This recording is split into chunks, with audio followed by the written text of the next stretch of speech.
My name is Alexandra Rivera, and my sister Emily has always been the successful one. VP of Marketing at TechBridge Solutions. Corner office. Company car. Annual bonuses that could buy a house.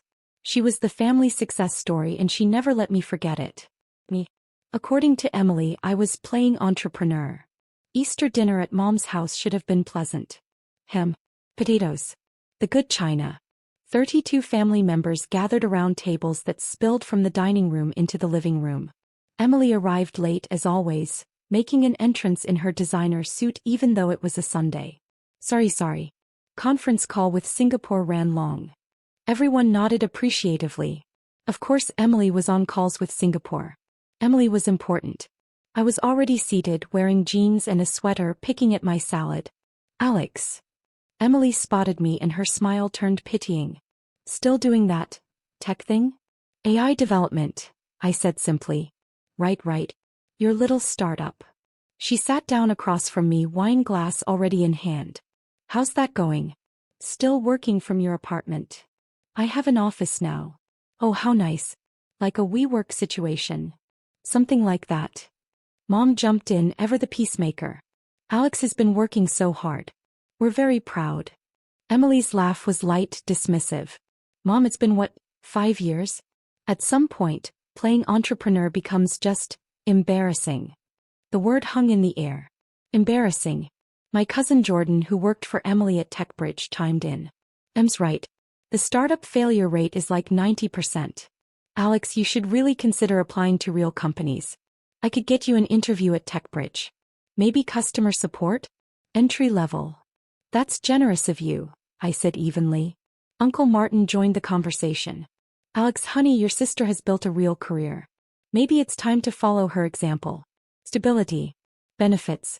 A 401k. Emily nodded sagely. I worry about you, Alex. No savings. No health insurance. What happens when this little venture fails? It won't fail. That's what they all say. Emily sipped her wine. Look, I get it. The entrepreneur fantasy is appealing. But most people aren't cut out for it. There's no shame in getting a regular job. Dad spoke up from the head of the table. Emily has a point, Alexandra. You're 32 years old. Time to think about your future seriously. My Aunt Carol nodded. My friend's daughter tried the startup thing. 3 years, nothing to show for it. Now she works at Costco. Not that there's anything wrong with Costco, but Alex could do better, Emily finished. If she just stopped playing pretend and joined the real world. I set down my fork. I appreciate everyone's concern. Do you though? Emily leaned forward. Because honestly, it's getting hard to watch. Every family gathering, everyone asks me how my brilliant little sister is doing, and what do I say? Oh, she's still playing with computers in her apartment? Jordan laughed. Stop. You're killing her. I'm being honest. Someone has to be. Emily's voice softened into what she probably thought was kindness. Alex, I love you. We all do. But this entrepreneurship thing, it's time to let it go.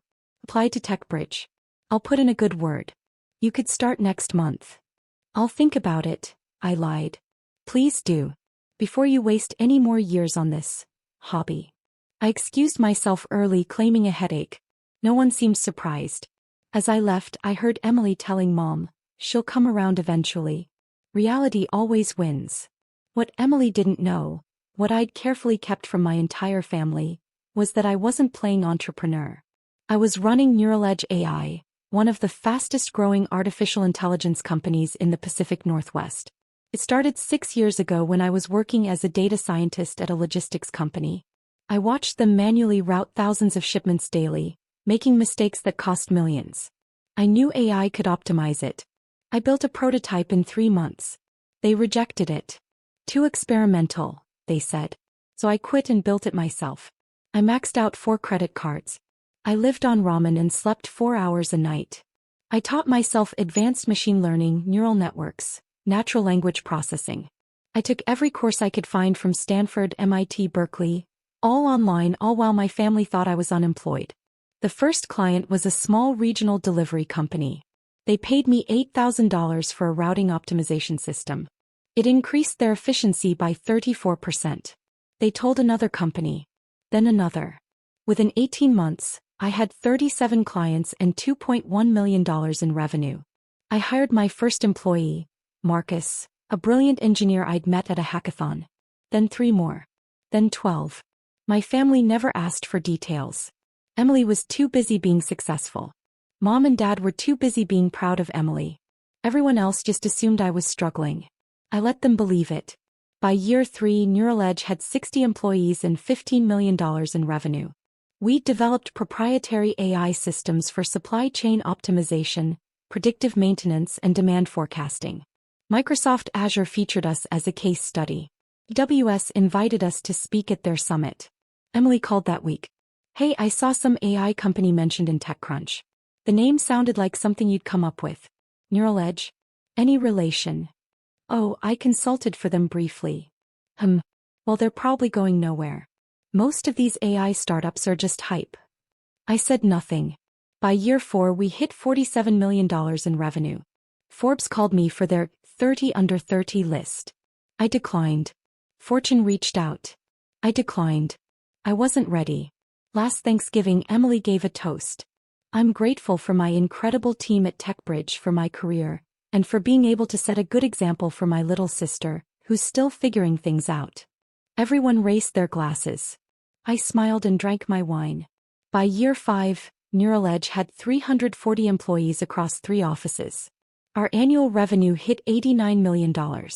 My personal net worth crossed $180 million. We'd secured partnerships with 3 Fortune 500 companies. One of them was TechBridge Solutions.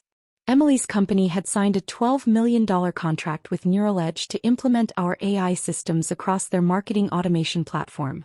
The contract was signed by Emily's CEO and our VP of Partnerships. Emily's team would be using our technology daily. She had no idea I owned the company. The partnership announcement came in March. Emily called me excited. Alex, you'll appreciate this. TechBridge just partnered with this amazing AI company, Neural Edge. They're revolutionizing our entire marketing tech stack. That's great, Em. I know, right? I'm leading the implementation team. This could be huge for my career. The CEO is speaking at our annual conference in July. My heart skipped. The CEO is speaking? Yeah, keynote address. I'm so excited to hear from them. Real entrepreneurs, you know? Not like, she stopped. Anyway, it's going to be incredible. I smiled into the phone. I'm sure it will be. April through June passed in a blur. My team at Neural Edge worked around the clock preparing for our integration with TechBridge. Emily sent me weekly updates about the amazing AI company we'd partnered with, completely oblivious. Their technology is insane, Alex. I wish you could understand this stuff. It's so complex. I'm sure it is. The CEO is a woman too. That's so inspiring. Probably had to work twice as hard to prove herself in tech. Probably. Not like your little coding hobby. This is real AI. Real innovation. Jordan mentioned it at a family barbecue in May. Alex, you should come to our conference in July. Might inspire you to see what real tech success looks like. Maybe I will. Emily overheard. Oh, Alex, no offense, but you wouldn't understand most of the sessions. It's pretty high-level stuff. Enterprise AI, machine learning pipelines, neural networks. I might surprise you. She laughed. You're sweet. But trust me, this isn't beginner-friendly content.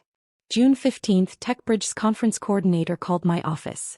Ms. Rivera, we're finalizing details for your keynote. Do you have any specific requirements? Standard setup is fine. Podium, clicker, confidence monitor.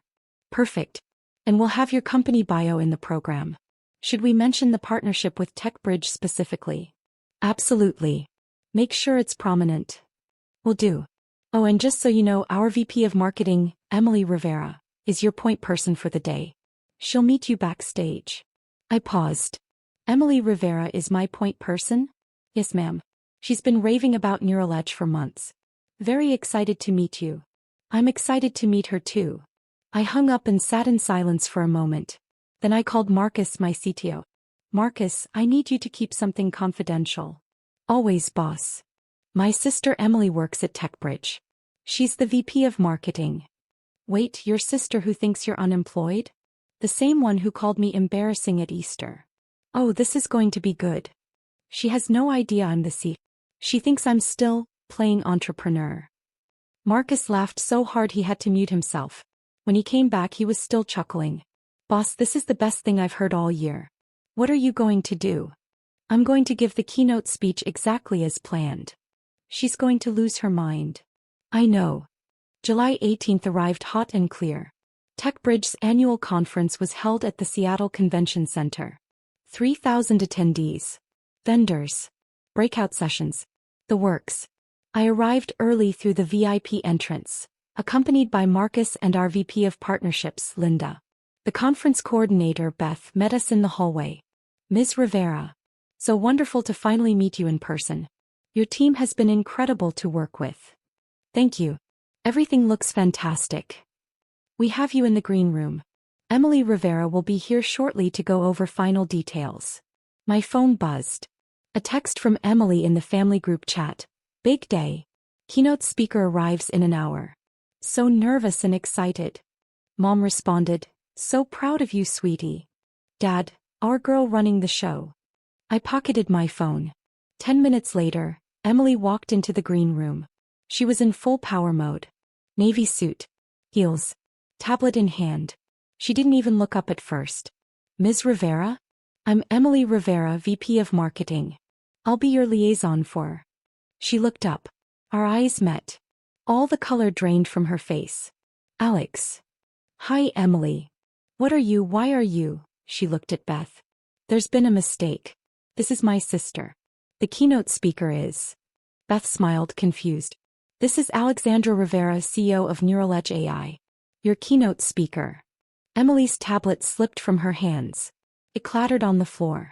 That's not possible. I picked up her tablet and handed it back to her. I think we should go over the schedule. I have 45 minutes for the keynote, correct? Alex, what the fuck is happening right now? Beth excused herself quickly. I'll give you a moment. Emily stared at me. You're the CEO of Edge, the company we just paid $12 million to partner with. I am. But you said you were just consulting for them. You said, she stopped. You lied. You never asked. You just assumed I was failing. Because you let me think that. You've been living in that tiny apartment, driving that shitty Honda. I like that apartment. And I like my Honda. Alex, you own a company worth. She pulled out her phone, frantically typing. Forbes estimated Edge's valuation at $127 million. You're worth, oh my God. Approximately $180 million personally, though it fluctuates with funding rounds. She sat down heavily. This isn't real. This is a dream. Or a prank. It's neither. Why didn't you tell us? Why didn't you tell me? I sat down across from her. Because I wanted to see who you were when you thought I was nobody.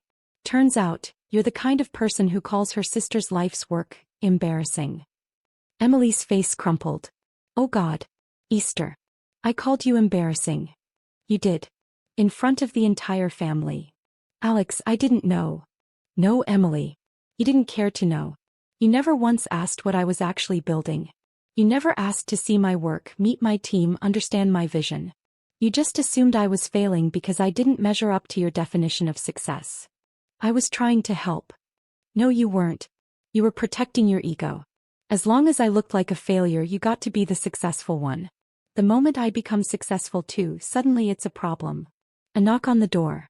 Beth peeked in. Ms. Rivera, we need you for mic check in 5 minutes. I'll be right there. Emily stood up shakily. What happens now? Now I give my keynote speech. You sit in the audience, front row I believe, and you listen. Alex, please. Can we talk about this after? I need to explain. There's nothing to explain, Emily. You showed me exactly who you are. Now I'm showing you who I've always been. I walked past her to the door. Wait. Her voice cracked. Does the family know? Not yet. But they will after today.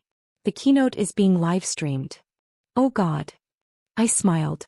See you out there, sis. The auditorium was packed. 3,000 people. Every seat filled. The energy was electric. I stood backstage watching Emily take her seat in the front row. She looked pale.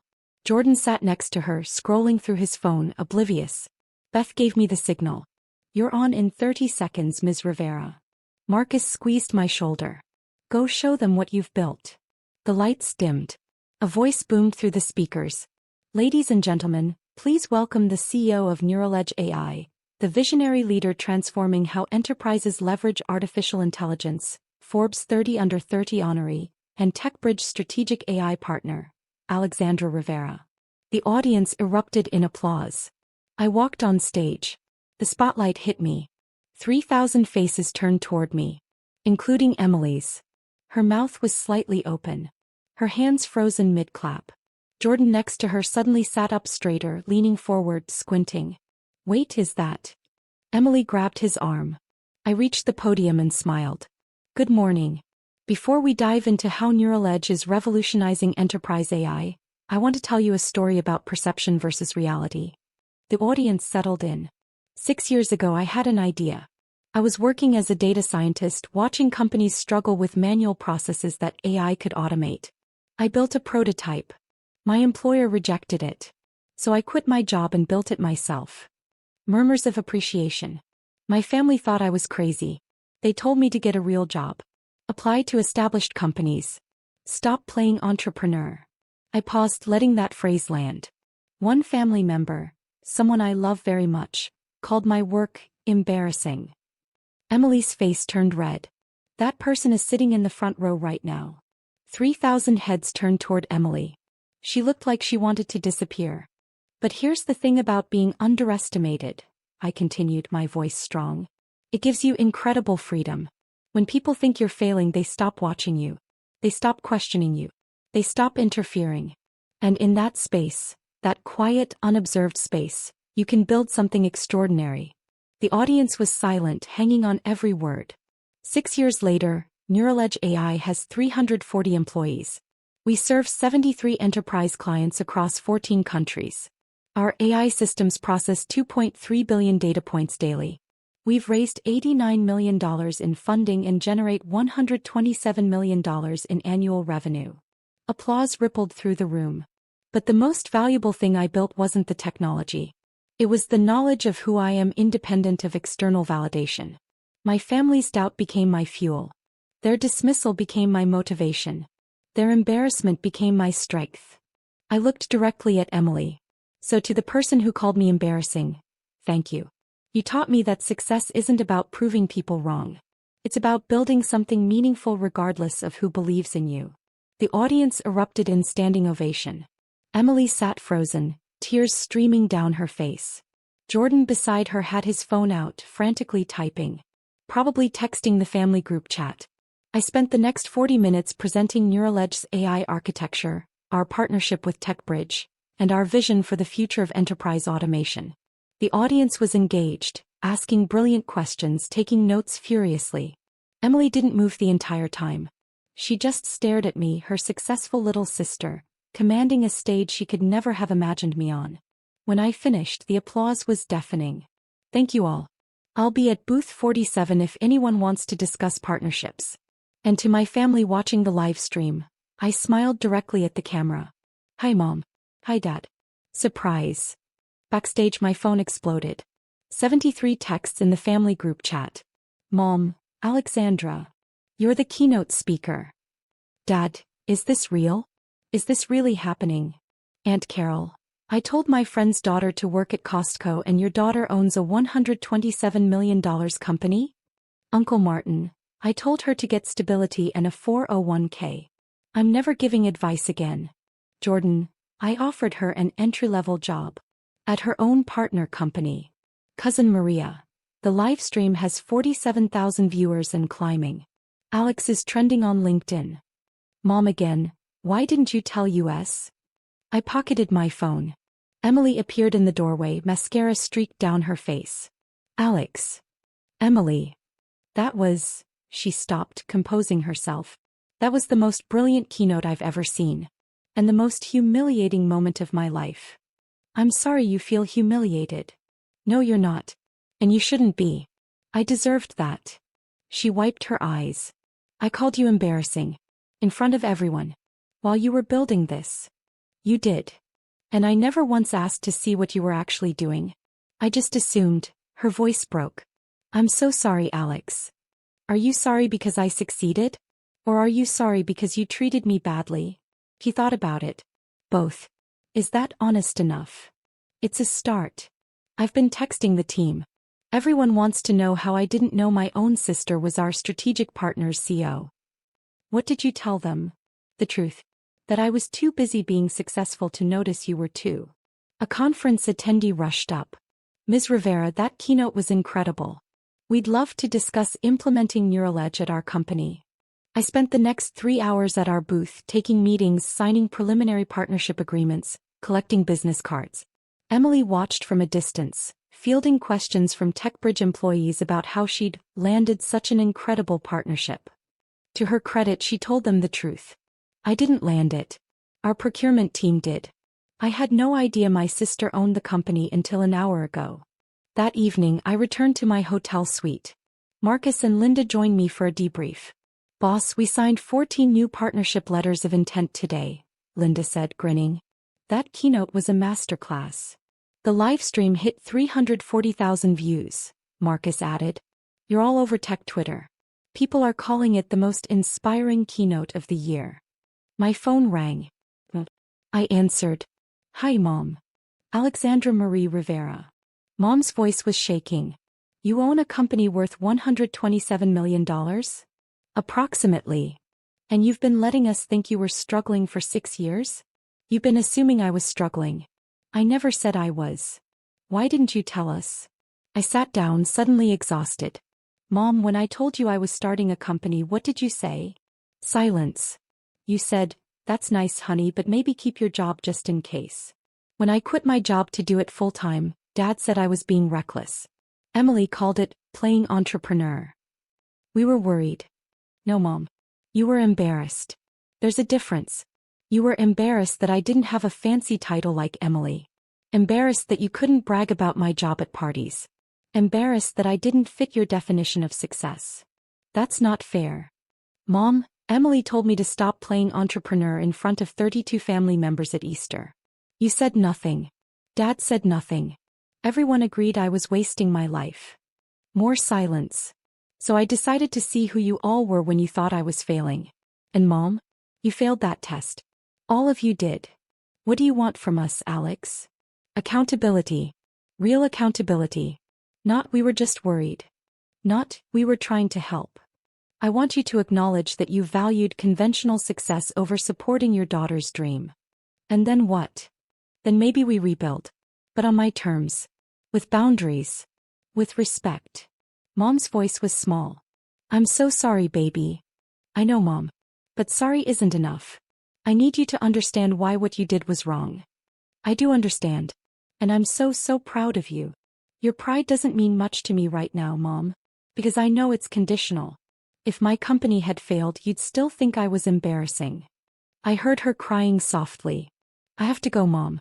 Give my love to Dad. I hung up. The next morning, Emily showed up at my hotel. How did you know which hotel? I asked, opening the door. You're the keynote speaker. They always put keynotes at the Fairmont. She held up 2 coffee cups. Peace offering?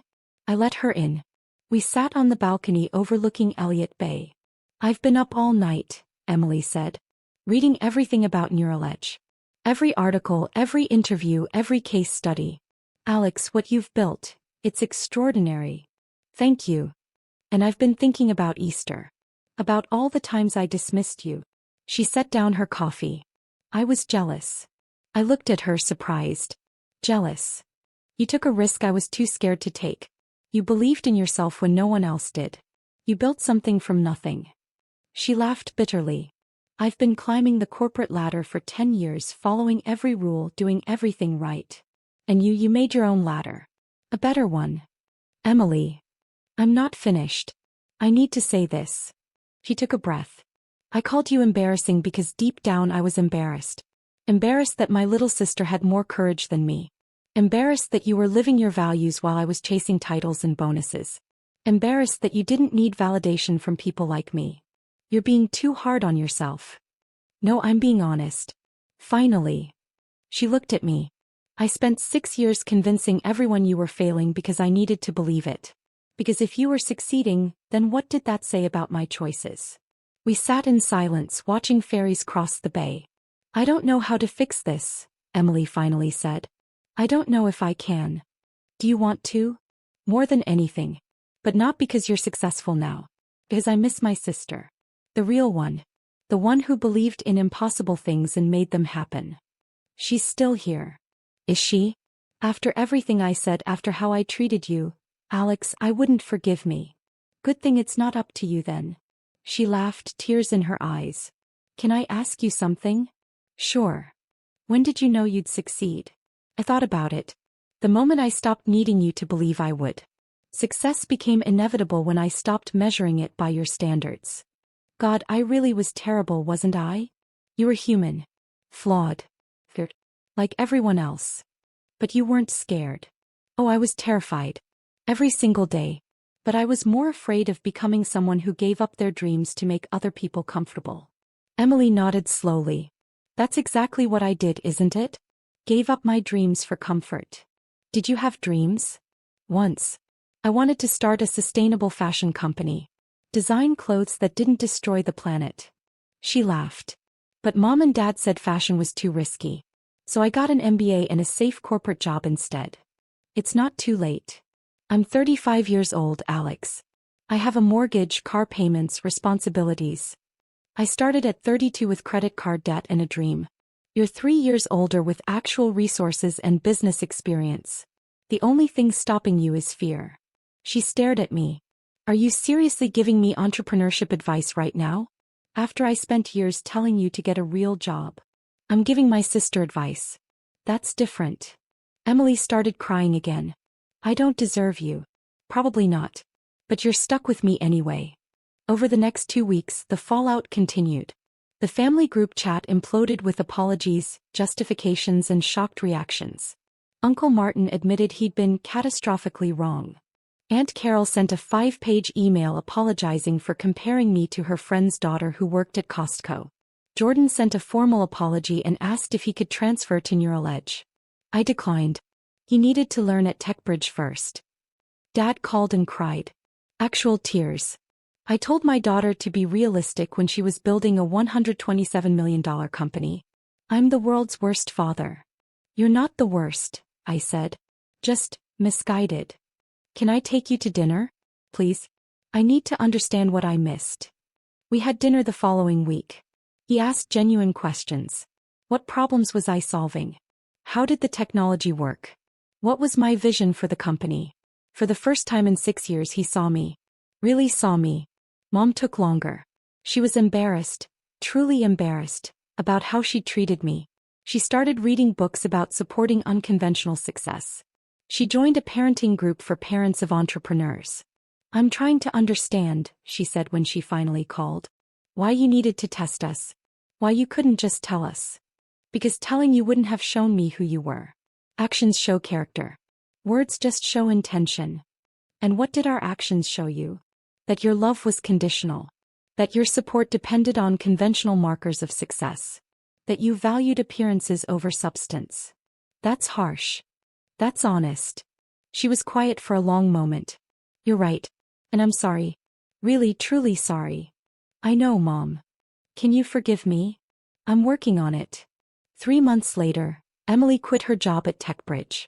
She called me from her car, voice shaking with equal parts terror and excitement. I did it. I gave my notice. I'm starting my sustainable fashion company. Emily, that's incredible. I'm terrified. Good. That means it matters. Will you, she paused. Will you give me advice? Not money, not connections, just advice? As someone who's done this. Of course. Even after everything? Especially after everything. You're my sister. And honestly, I think you're going to build something amazing. He started crying. Thank you. For not giving up on me even when I gave up on you. That's what family is supposed to do. 6 months after the conference, Neural Edge hit $180 million in annual revenue. We expanded to 520 employees. Forbes featured us again, this time on the cover. The AI revolution you didn't see coming. I agreed to the interview this time. The journalist asked about my family. About the 6 years of silence. I tested them, I said simply. They failed. But failure isn't final. They're doing the work now. Real work. Examining their biases, confronting their assumptions, learning to support unconventional paths. And have they changed? Some have. Some haven't. But I've changed too. I don't need their validation anymore. I built Neuraledge because it mattered, not to prove anyone wrong. What would you say to your sister now? The one who called you embarrassing? I smiled. I'd say thank you. Because she taught me that the only opinion that matters is my own. And that's the most valuable lesson an entrepreneur can learn. The article published with that quote as the pullout. Emily texted me, I deserved that. But also you're welcome. And I love you. I texted back, love you too, sis. Neuraledge crossed $300 million in revenue. We opened offices in London, Singapore, and Austin. My team grew to 890 people. TechBridge renewed our partnership for another 3 years at $47 million. Emily launched EcoThread, her sustainable fashion company. I became her first investor. Not because she was my sister, but because her business plan was brilliant. She had 15 employees and was already profitable. I finally get it, she told me over coffee one morning. The terror. The exhilaration. The absolute certainty that you're either building something world-changing or wasting your life. Welcome to entrepreneurship. I'm sorry I called it playing entrepreneur. I'm not. You gave me the best origin story. Sister called so embarrassing, lived to regret it. She laughed. You're never letting me live that down, are you? Never. Mom and Dad came to Neuraledge's office for the first time. They walked through our floor, meeting my team, seeing the technology we'd built. Mom cried when she saw the wall of patents with my name on them. I'm so sorry I didn't see this sooner, she whispered. You see it now. That's what matters. Dad asked intelligent questions about our AI architecture. He'd been reading everything he could find about machine learning. I want to understand your world, he explained. Even if I'm 6 years late. Better late than never. The family dynamics shifted. Emily and I became collaborators, not competitors. Mom and Dad became genuinely curious about unconventional success. The rest of the family stopped offering unsolicited career advice and started asking genuine questions. But the biggest change? I stopped testing them. I'd learned what I needed to learn. I knew my worth. I knew my strength. I knew what I'd built and why it mattered. Their validation was nice. But it wasn't necessary. And that, more than any revenue milestone or Forbes cover or conference keynote, that was the real success.